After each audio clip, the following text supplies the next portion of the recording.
Good day, all you nature lovers or enthusiasts. You know, there are days where things just hit you unexpectedly, and they're not always bad. Sometimes it's pretty good, and this is a good one. This is a good day because I finally get to see in person one of California's most famous orchids. That's right, a native orchid. We got here, is they colloquially called the I don't know, something lady slipper orchid. Oh, Calypso bulbosa. Look at her. Holy mackerel, guys. I've been waiting 8 years, maybe 7 or 8 years to see this. Wow. Look at that beautiful orchid. So, this plant is in the Orchidaceae. It's the orchid family. And look at that. It's got these are its little, I'm trying not to snap things, but that's its little leaves that collect sunlight for years. And then when the conditions are just right, they'll bloom. Look at that. Look at these how cute they are. Look at that morphology. See that? That's that lower labellum right there. And then if you can even see it, that little opening, whatever pollinates it gets in there, carries the polonium. It's like a little pollen sac, and carries it to another plant and propagates the species for the future generations. Wow. And that's just nice too. There's a osprey.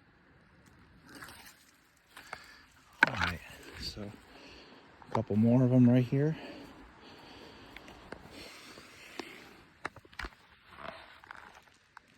Oh my God, this is amazing. Look at that. Can we even get in there?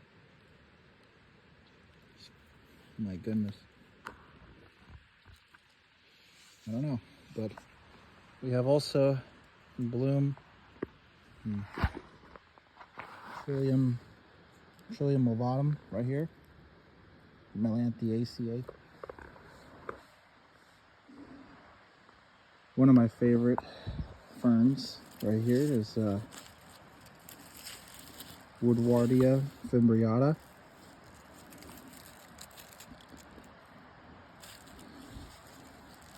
And the Blecknaceae family of ferns right there. And this is called the big chain fern. But my God, I'm so happy that I finally got to see that orchid. Where we are is in Salt Point State Park. It's in this nearest town is called Sea Ranch. Check this out. Look at this. Oh my God, there's some more. Just at the base of this big redwood here. Shoo. Unbelievable. So cute. Oh man. Okay, anyways, check this out. Most unnotable plant you'll ever see. But this is a blueberry, a native blueberry called Vaccinium racemosum. It has these edible little red blueberry shaped berries, except they're about half the size of a blueberry you find from the store, because blueberries from the store have been modified for thousands of years to look that way and to taste that way, sweeter, less bitter, and so. But this is a great plant, a good snack in these forests whenever it's going to be in fruit. Typically it fruits in August or September, but doesn't really have a lot of berries. Not a lot of availability, maybe because there's just not a lot of light. But anyways, this has been a great hike so far.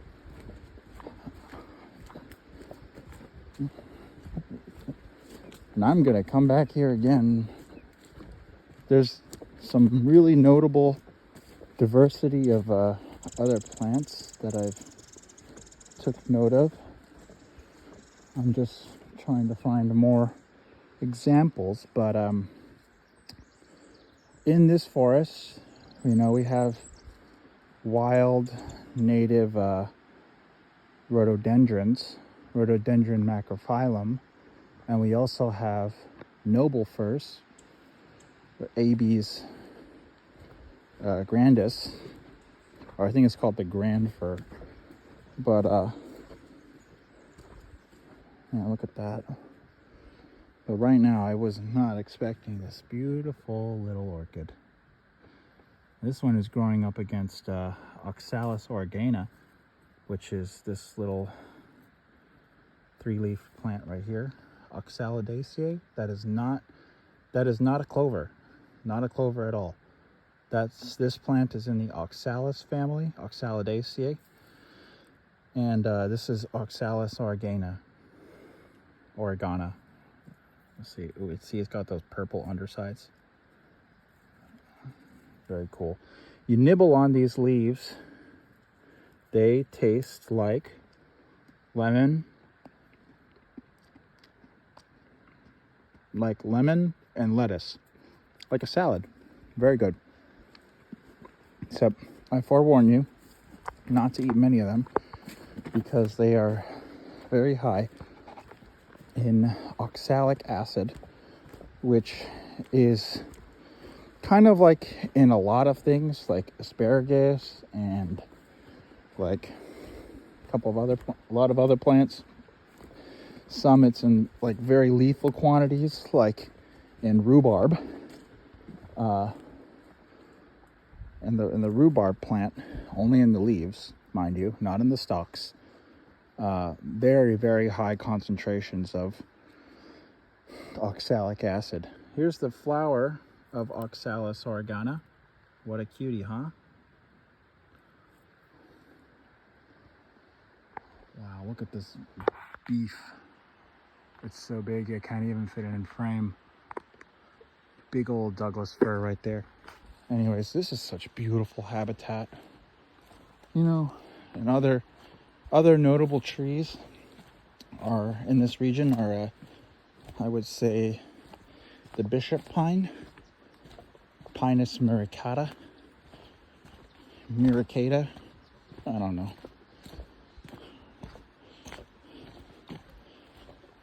These are all just names for these plants, okay? Like taxonomists and people who study botany just use these names to easily familiarize themselves with them. Okay, yeah. Oh, see, here's a fallen, probably because of a windstorm. Oh, here we go. Okay, here we go. So here's a fallen, fresh sample of what Abies grandis looks like. Okay, and it smells like Christmas trees because this is a freshly fallen tree. It smells like Christmas. So see those mostly organized along one plane along the stem. They have a very bright undersides to the leaves, and they have that bright color is from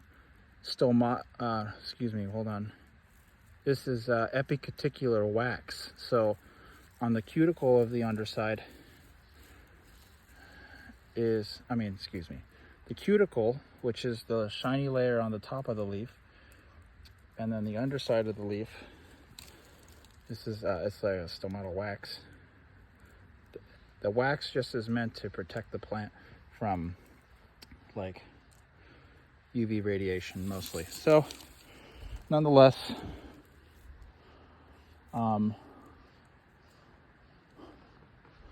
the bark of, here we have, you can barely see it, but can we zoom in? It's really hard to say. I won't even bother, I guess, because here's one. Here it is. This is the tree that fell over, absolutely covered in lichens. Good gravy. And there's the road. Damn it. So it's got this smooth texture, more or less.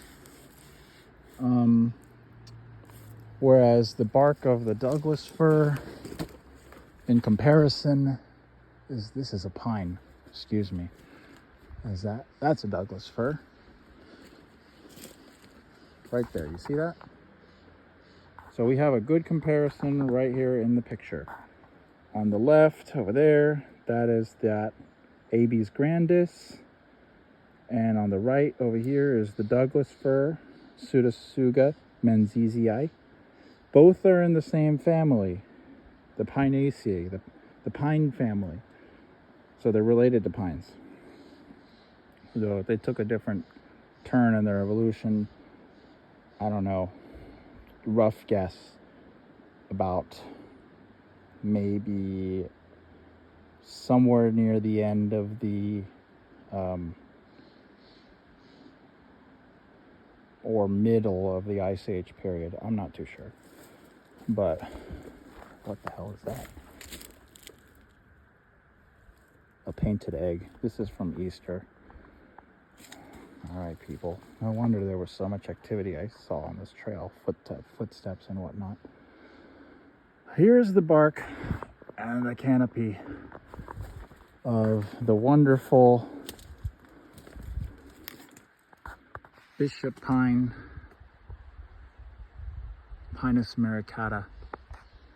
And what's so wonderful about this park and much of the northern Sonoma County and Mendocino County coast is that the layers of succession occur based on elevation. So they're referred to as ecological terraces, where near the ocean is coastal grasslands and or coastal marshes and or coastal chaparral environments, sometimes dunes. It depends, on the local geology, but you can kind of see it in the background here at all. I don't know if you can see it in video, but down over there by the ocean, all that coastal stuff. You move up in elevation a little bit, you get a lot of pine forest. And then in the creeks, you'll get like riparian forest at the lower elevations where there's lots of water pooling up. Mid elevation, you'll get like redwood forests that's mixed in with tan oak forests, bay tree forest, and like some other things like these fir trees. It all is all over the place, honestly. Like, I'm looking at that other ridge on the other side. That's almost all the way up to the top is entirely bishop pine. But I mean, just saying, the further up you go the mountain, it's dense redwood forest that then is followed by like dense Douglas fir forest. Carrying on though. Oh look, we have the cutest little guy is Viola sempervirens, the redwood violet. Family is Violaceae, the violet family. Pretty cute. Little guy. Okay. So, other, important shrubs in this region are Morella californica, Miracaceae.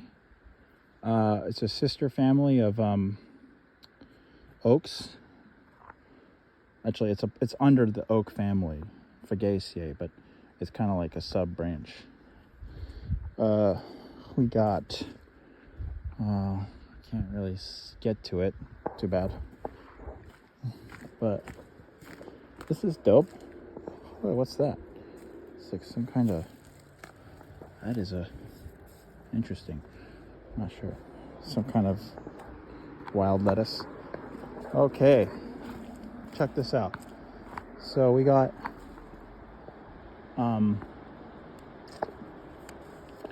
salal. This is Gaultheria shallon, colloquially called salal, S-A-L-A-L, but I call it Gaultheria shallon. Family is blueberry family. Ericaceae. They love these acidic soils, that are just littered with pine needles and fir needles and Douglas fir needles, redwood needles. But they really thrive in places where there's little pockets of sun like this one. Here's a little baby Pinus muricata. Look at that. That's pretty cute. It's just got a very neat growth pattern. It must grow quickly so that it doesn't get totally cooked in a fire, and then once it reaches a certain height, it slows down its growth and puts more outward branches instead of growing tall. Here's a little Abies grandis, the noble fir or grand fir, I don't know, whatever, man. Look at that growth structure. So it grows up and out, up and out. Very neat.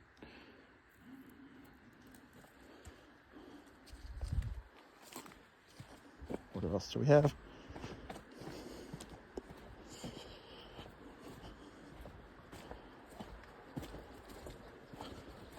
Look at this beast of a Polystichum unitum, western sword fern. Whoa. Growing to like 4 or 5 feet tall. Look at those nice, frontlets. Wow.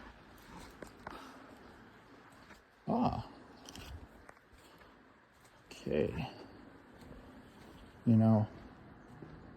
I highly encourage people who live in the Pacific Northwest and you're on a trail where there's open clearings like this, but you see Douglas fir, which looks like this, okay, with the little wispy needles and stuff.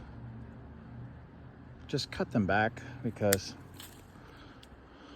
and I do that as a favor to the rest of the ecosystem, because Douglas firs grow very quickly and they compete for light, very competitive for light. Redwoods are the same way, but I love both trees very much and respect them, but these Douglas firs just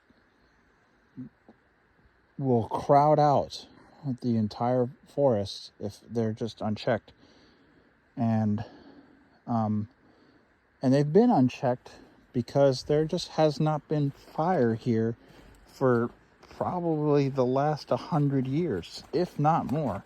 I've seen little fire scars on this trail, but they're small. They're like only like certain areas.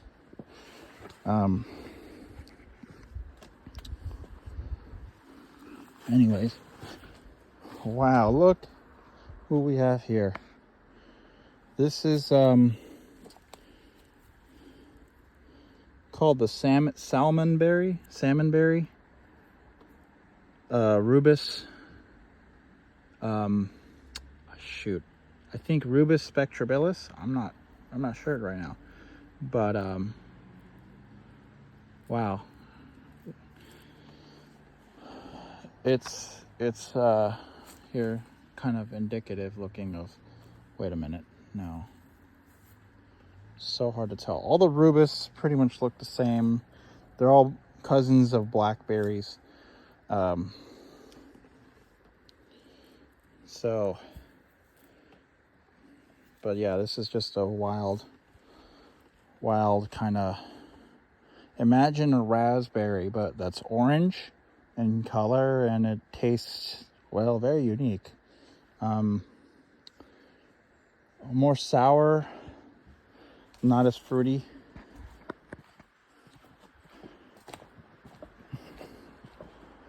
Okay, well, oh, Douglas fir. Okay, so, all right, y'all. Well, we're already pretty much in the lower end of the ecological terrace. But what I was saying about burning fire, it's very important because it clears the rest of the forest from, well, essentially stuff like this happening. Live trees that just give up, and they give up because there could be an infestation that just persists for too long, and it overwhelms the tree, and it just falls over and gives up. And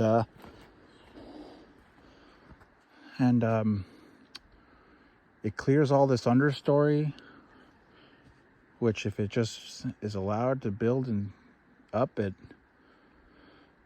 just lights up more intense fires. And I was in a section of the forest further up this hill or mountain or something, I don't know, whatever it is. There was so much debris on the ground that there was much less plant life in the understory. Even though I saw a lot of those previously mentioned great plants that I love so much, I love all of these plants. I'm aforementioned those wild rhododendron, and like there's some really neat ferns that grow in this region that are called deer fern, and like the giant chain fern, all of those. But there's just all of this like debris just sitting on the floor, and whenever a fire comes through, it's going to be so much fuel that it's just going to be scorched earth. And normally the benefits of ash would work if fire was more regular, see. But when you have these catastrophic forest fires, it takes much longer for these nutrients to be in the ground and available. And most of the time, when the rain comes by, all of that stuff, it just falls right off. It sloughs right off and doesn't have time to permeate into the soil and be used up as the fertilizer that it is. It appears to me that this portion of the forest might have had a fire at one point, or it could just be the nature of this predominantly what I'm seeing, a lot of pines a couple of Douglas firs, majoritively pines, but I see Douglas firs and firs as well. There's a nice big one, fir tree.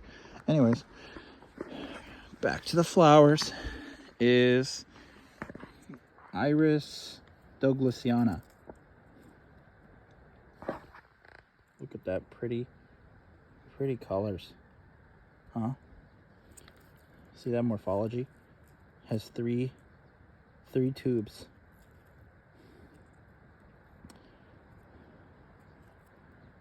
Douglas iris. Family is Iridaceae. Iris family. All right, so we're gonna carry through this forest, and I'm seeing some cool stuff. Like here we have not a lot of it is in bloom. I'll come back here another time. Look at that. We got this nice fern right here, Pteridium aquilinum. Wow. Pteridaceae.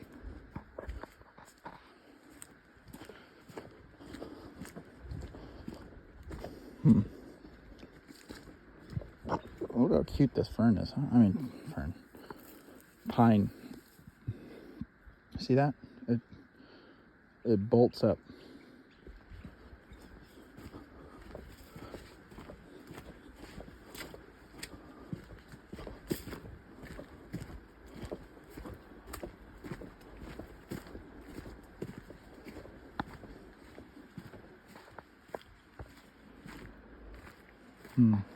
Okay. So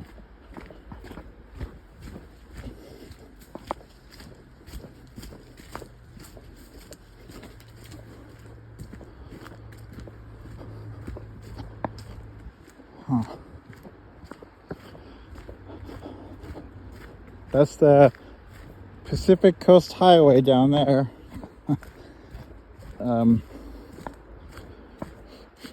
Oh, it smells delicious.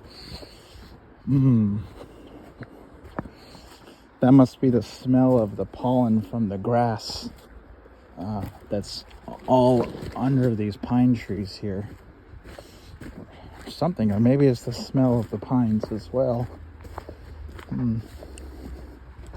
Yep.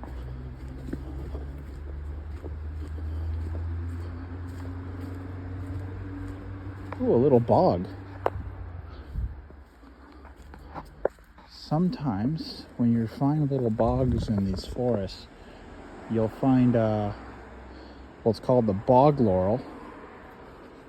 I think that's what it was called. I'm not sure. Let's see if we can find one. It's probably not going to be in bloom though, because it blooms in, I think, August or a little bit earlier than that. But no, I'm not seeing any. And cute little place though. Look at this cute little bog of water. Huh. Neat. There's a big old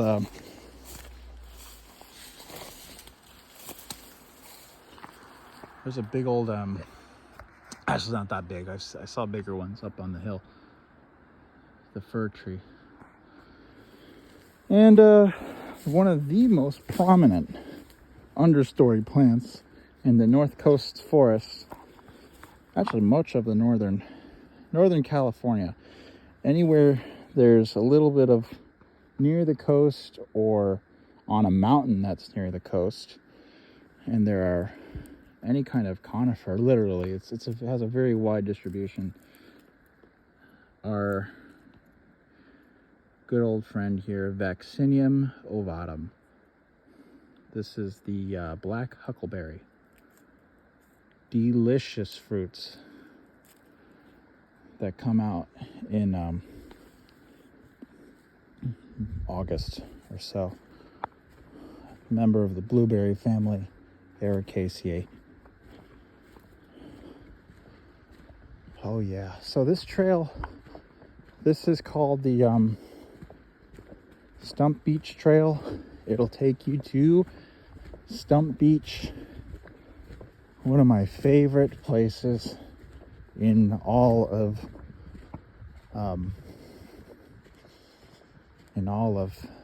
this park, Salt Point State Park. So there it is. There's the beach. Okay, let's go. Takes you right there. Good God. And I started up at way up over there on the hill, kind of close to the Cruise rhododendron forest. So, all right.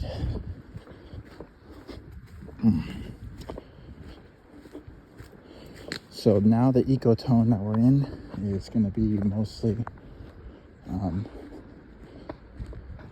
maybe I won't go to I'm going to go this way. I don't want to disturb people all that much. Oh wait, this is the bathroom. I do have to go to the bathroom, so okay. Bye-bye.